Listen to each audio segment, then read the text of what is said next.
kukushukuru sana kwa kukubali kuwa hapa na sisi kusundua huu mpango wa nyota katika North Rift. Huu mpango wa nyota ulikuwako, ulianzishwa mwaka wa 2016.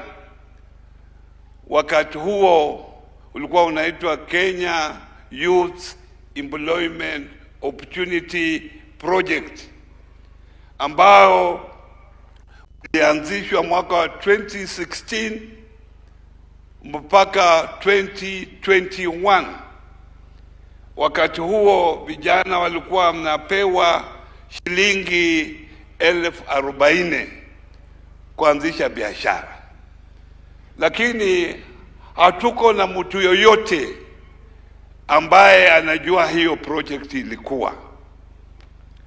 Kwa sababu ya mpango yako mzuri, wakati ulichukua uongozi wa nchi hii, ukasema, ukapanga kwa maoni yako kuona ya kwamba tuwe na project ya nyota ambayo kila ward itakuwa na vijana 70 ambao watafaidika katika nyota project.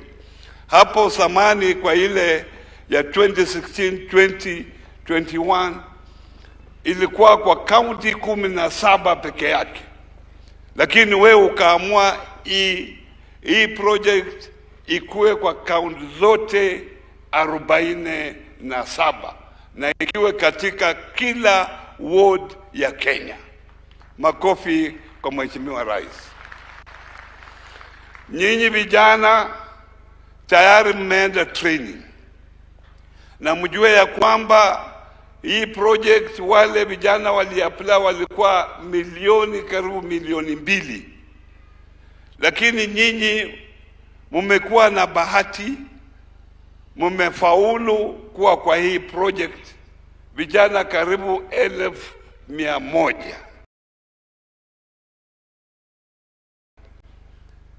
Hiyo ni bahati ya Mwenyezi Mungu ambayo nyinyi mchukue hiyo nafasi ya kufanya biashara vile mmefundishwa na muendeleshe.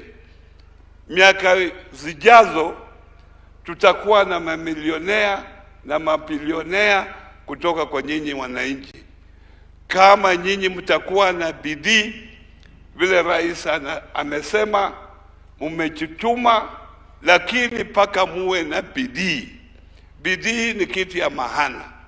Unaamuka kila siku, unakuwa na lengo lako la kufanya hiyo biashara ndio uendeshe, kwa sababu ile bottom up economic transformation ni kuona ya kwamba kila mwananchi ana pesa mfukoni, na hii project iko katika Kenya mzima. Kwa hivyo Rais, tunakushukuru kwa hii project.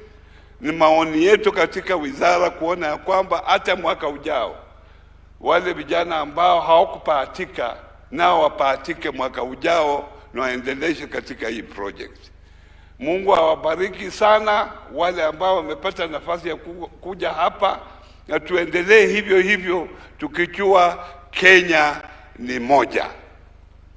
Kwa hivyo sasa nataka nichukue nafasi hii nimkaribishe nyinyi wote, tusimame tumkaribishe rais wetu